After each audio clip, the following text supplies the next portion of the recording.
حضرت عمر کا مرتبہ اور مقام یہ ہے کہ نبی کریم علیہ السلام نے فرمایا کہ جبریل امین 950 سال میرے عمر کی شان بیان کرے تو عمر کی شان ختم نہیں ہوتی.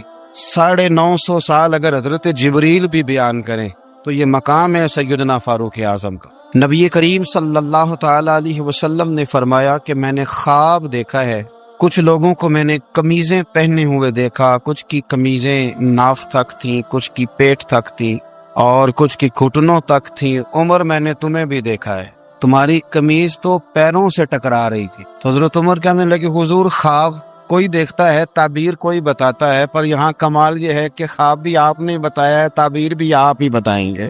حضور پھر بتا دیں اس خواب کی تعبیر کیا ہے. تو حضور نے فرمایا تعبیر یہ ہے کہ کسی کا دین ناف تک، کسی کا گھٹنوں تک، کسی کا پیٹ تک، اور عمر تو سارا ہی دین میں لپٹا ہوا ہے، تو سارا ہی دیندار ہے، سارا ہی. حضرت عمر فاروق رضی اللہ تعالیٰ عنہ آئیڈیل ہیں، ایک ہیرو ہیں. حضرت عمر فاروق کی زندگی میں جو چیز آپ کو بہت زیادہ ملے گی نا وہ یہ ہے کہ آپ نے جتنا کڑا احتساب محاسبہ باہر والوں کا کیا ہے نا، اس سے زیادہ بڑھ کے اپنا اور اپنے گھر والوں کا کیا. تو حضرت عمر کے بیٹے گزر رہا تھا تو حضرت ابو موسیٰ اشعری کہتے ہیں میں نے صفائی کی تو 1 دینار نکلا، تو میں نے وہ 1 دینار نا حضرت عمر کے بیٹے کو دے دیا. میں نے کہا لو بیٹا اپنے چچا کی طرف سے تحفہ. تو گھر جا کے انہوں نے حضرت عمر کو بتایا کہ چچا نے پیسے دیے ہیں، چھوٹے بچے تھے. حضرت عمر نے حضرت ابو موسیٰ اشعری کو بلا لیا اور بلا کے فرمانے لگے میں تو تمہیں اپنا دوست جانتا تھا اور تو نے میری اولاد کو ہی دنیا دار بنانا شروع کر دیا، میرے بچوں کو ہی تم نے دنیا دار پیسوں پہ لگانا شروع کر دیا، میں تو تمہیں یار سمجھتا. فرمایا تمہیں چاہیے تھا میرے بیٹے کو نصیحت کرتے کہ بیٹا پیسوں سے رب راضی نہیں ہوتا، اس کی رضا والے کام کیے جائیں تو رب راضی ہوتا. اور فرمایا تمہیں کوئی اور گھر نہیں ملا تھا تباہ کرنے کے لیے، میرا ہی گھر ملا تھا، اٹھاؤ اپنا دینار اور خبردار آج کے بعد میرے بچوں کے ساتھ یہ والی نیکی نہ کرنا. اور ہمارا کیا سٹیٹس ہے، دوستی ہے اس سے جو تحفے زیادہ دے، جو بچوں کو خراب کرنے میں مدد زیادہ کرے اس کے ساتھ یہ رام. حضرت عمر نے گھر پہ اور سب سے بڑھ کر اپنی ذات میں توجہ کی. حضرت ابو مالک رضی اللہ تعالیٰ عنہ کہتے ہیں میں عمر کے پیچھے پیچھے ایک باغ میں گیا، اکثر اس باغ میں جایا کرتے تھے، اور عمر جا کے نا تو درخت کے نیچے بیٹھ گئے اور فرمانے لگے وہ امیر المومنین اللہ سے ڈر جا، ورنہ جس رب نے حکومت دی ہے وہ عذاب بھی بڑا دے گا، ڈر جا رب سے. کبھی ساری زندگی حضرت عمر نے اپنا کوئی تعارف نہیں کرایا، کبھی نہیں. ایک بندے نے آپ کے سامنے تعریف کر دی آپ کی تو فرمانے لگے تو خود بھی ہلاک ہوا اور مجھے بھی ہلاک کر دیے، کیا ضرورت پڑی ہے میری تعریفیں کرنے کی، اتنی دیر میری تعریف میں لگائی، اللہ کا ذکر کرتا رب تجھے ثواب دیتا، حضور پہ درود پڑتا تو رب تیرے اوپر رحمتیں نازل کر. کس چکر میں آج جتنا اچھی کوئی خوشامد کرے اتنی اچھی وزارت ملتی ہے، جتنی اچھی اس کو جو ہے وہ چاپلوسی کرنی آیا درجہ بھی اسے اتنا ہی اچھا ملتا ہے. حضرت عمر فاروق رضی اللہ تعالیٰ عنہ آپ کے بیٹے کہتے ہیں، صاحب فتوح الشام نے لکھا ہے، آپ کے صاحبزادے کہتے ہیں میں نکلا تو میرے ابا جی نا اپنی پشت پر مشکیزہ رکھ کے کنویں سے پانی بھر کے آ رہے. میں دوڑ کے آگے گیا، میں نے کہا ابا جی مجھے دے دے. فرمانے لگے بیٹا تیرا کیا خیال ہے، کوئی اور نہیں تھا مشکیزہ بھر کے لانے کے لیے، تیرا کیا خیال ہے؟ ابا جی بڑے لوگ تھے پر آپ کیوں اٹھا رہے ہیں؟ فرمانے لگے نفس نا ذرا میرا بڑا ہو گیا تھا، اسے ذرا ذلیل کر رہا ہوں، ذرا اپنا محاسبہ کر رہا ہوں. یہ مجھے کہہ رہا تھا تو بڑی چیز ہے، تو میں نا ابھی مشکیزہ گھر رکھ کے آؤں گا، پھر تیری ماں نے مجھے کہا ہے کہ گھر میں لکڑیاں کوئی نہیں جلانے کی، پھر میں جنگل سے لکڑیاں کاٹ کے لاؤں. امیر المومنین بن کے نا تو میرا نفس تھوڑا بڑا ہو گیا. اب یقین کریں ہمارا آسما خراب ہو جاتا ہے جب تک ہمارا تعارف صحیح نہ ہو، ہمارا تعارف ٹھیک نہ ہو، میں یہ ہوتا ہوں میں وہ ہوتا ہوں. چھوڑ مٹی دیں تے مٹی رہنا ہی، مٹی دیں تے مٹی دیں تے مٹی رہنا ہی. ایویں کادی بلے بلے اج مٹی دے اتے بندیا تے کل مٹی دے تھلے، مٹی دیں تے مٹی رہنا ہی. کادی بلے مجھے پوچھ لو، مجھے جان لو، میرا نام لے لو، میں بھی آیا ہوں، میں بھی ہوتا ہوں، میرا بھی یہ تذکرہ ہے. جس کو اپنا تعارف کرانا پڑ گیا اس سے بھی زیادہ کمزور کوئی ہے، فوٹو میں دکھاتا پھرتا ہے فلانے کے ساتھ فوٹو فلانے، تو کمزور بندے یہ کام کرتا. حضرت عمر فاروق اللہ اکبر، حضرت عمر جیسا بندہ 24 لاکھ مربع میل کا حکمران اور شاہ روم کو خط لکھ کے کہتا ہے میں منت نہیں کرتا میں حکم دیتا ہوں. نہ تگڑا بندہ. جنگ قادسیہ کے لیے حضرت سعد بن ابی وقاص کو بھیجا، فتوح الشام پڑھ کے دیکھیں. حضرت عمر بڑے پریشان ہیں، اتنے دن ہو گئے کوئی رپورٹ ہی نہیں آئی. اب تو موبائل ہے نا، 1 منٹ کی رپورٹ لیں آپ، بلکہ آپ 1 منٹ کی فوٹو لیں، آپ رپورٹ تو دور رہ گئی. حضرت عمر فاروق رضی اللہ تعالیٰ عنہ بڑے پریشان ہیں کہ قادسیہ میں حضرت سعد بن ابی وقاص کے ساتھ لوگ جہاد کرنے گئے، رپورٹ کوئی نہیں آئی. اتنے پریشان تھے کہ باہر نکل کے نا اس رستے پہ بیٹھ جاتے جو رستہ قادسیہ کی طرف سے آتا تھا. جو بھی آتا جاتا پوچھتے جنگ کے کیا حالات ہیں. ادھر جب اللہ نے فتح دے دی نا تو حضرت سعد بن ابی وقاص رضی اللہ تعالیٰ عنہ نے ایک قاصد کو خط دے کے بھیجا. کہنے لگے عمر کے پاس جاؤ, انہیں اطلاع دو کہ الحمدللہ اللہ نے اسلام کو فتح عطا کر. یہ حضرت عمر کو جا کے دینا. وہ بڑے پریشان ہوں گے. وہ جو اس زمانے میں اس طرح ہوتا تھا کہ کئی دور دور سے سیاحات جو دوسرے شہروں کے ملکوں کے رہنے والے ہوتے تھے وہ بھی آ کے شامل ہو جاتے تھے جہاد میں. کوئی ایک دفعہ مدینے آیا, کوئی 2 دفعہ آیا, پھر اپنے اپنے علاقوں میں. بہت سارے لوگوں نے زیادہ دفعہ حضرت عمر کو دیکھا بھی نہیں تھا. وہ جو قاصد خط لے کے آیا تھا نا, اس نے ایک دفعہ دیکھا تھا. حضرت عمر بوڑھے ہو گئے, وہ پہچانتا نہیں تھا. ادھر سے وہ خط لے کے آ گیا. حضرت عمر مدینے سے باہر نکل کے اس روڈ پہ بیٹھے تھے جو قادسیہ سے آتا تھا. جب وہ اس آدمی کو آتے دیکھا تو حضرت عمر اٹھ کے کھڑے ہو گئے, فرمانے لگے قادسیہ سے آ رہے ہو؟ وہ کیا کہتا ہے؟ پھٹے پرانے کپڑے, ٹوٹے ہوئے جوتے, سر پہ پرانی پگڑی. کہنے لگے غلام مدینے کے رہنے والے ہو؟ حضرت عمر کہنے لگے ہاں مدینے کا ہوں. کہا میں قادسیہ سے آیا ہوں, الحمدللہ اللہ نے اسلام کو فتح دے دی ہے, الحمدللہ کفر کی کمر ٹوٹ گئی ہے. اس نے یہ بات کر کے تو گھوڑے کو ایڑی لگائی, گھوڑا دوڑنے لگا مدینے کے. حضرت عمر بھی ساتھ ساتھ دوڑ رہے. فرمانے لگے اچھا بتاؤ خالد بن ولید کا کیا حال ہے؟ تھوڑا آگے جا کے فرمانے لگے اسامہ بن زید کیسے؟ وہ کہتے ہیں ٹھیک ہے. پھر اس نے اور گھوڑا. عمر ساتھ ساتھ دوڑ رہے ہیں, ساتھ ساتھ. 24 لاکھ مربع میل کا حکمران, ایک جوتا پیر سے نکل گیا, عمر دوڑ رہے ہیں. آگے جا کے پوچھتے ہیں سعد بن ابی وقاص کا کیا حال ہے؟ کہ حضور وہ بھی ٹھیک ہے. کتنے لوگ میرے شہید ہو گئے مسلمانوں میں سے؟ کہنے لگا صحیح گنتی کا نہیں پتا, یہ لفظ ادا ہوتے ہوتے مدینے کی سرحد آ گئی. لوگوں نے عمر کو گھوڑے کے ساتھ دوڑتے دیکھا تو کہا امیر المومنین کیوں دوڑ رہے ہیں؟ وہ غلام چھلانگ لگا کے نیچے آیا, قدموں میں بیٹھ گیا. کہنے لگا حضور آپ نے بتایا ہی نہیں آپ امیر المومنین ہیں. آپ فرمانے لگے کیا بتاتا, میں تو اونٹ چلانے والے کا پتر ہوں, کیا بتاتا. وہ عمر ہوں جس نے اپنے گناہوں کا حساب دینا ہے, کیا بتاتا.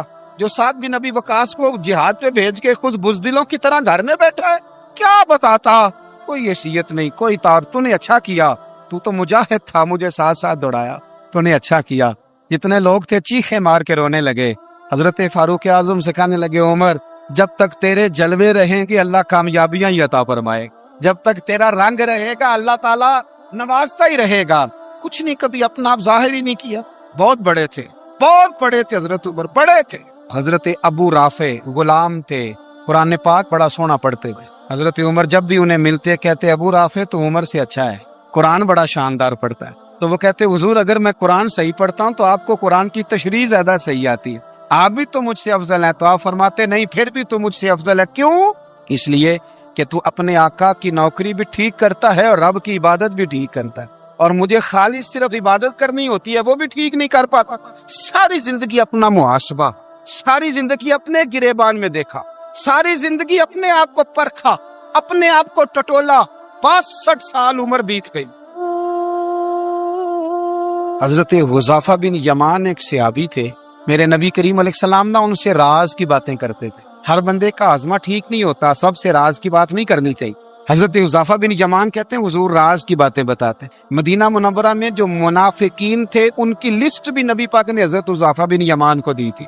جب کوئی مشکوک آدمی مر جاتا نا تو صحابہ کہتے ہم دیکھتے اگر حضرت حذیفہ نے جنازہ پڑھا تو ہم بھی جنازہ پڑھ لیتے. نبی پاک نے بھی کچھ جنازے نہیں پڑھے. ترمذی میں ہے, فرمایا عثمان سے جو بغض رکھے اس کا جنازہ نہیں پڑھیں گے. حضرت حذیفہ بن یمان اگر جنازہ پڑھتے تو لوگ پڑھتے, وہ نہ پڑھتے تو لوگ جنازہ نہ پڑھتے. حضرت حذیفہ بن یمان کہتے ہیں جناب عمر فاروق کی خلافت کے آخری ایام تھے, کچھ دنوں کے بعد وہ شہید ہو گئے. فرماتے آدھی رات کا وقت تھا, میں گھر میں سویا تھا بڑا بے فکر, اچانک میرے دروازے پہ دستک ہوئی, میں گھبرا کے اٹھا, اتنی رات کو کون آیا؟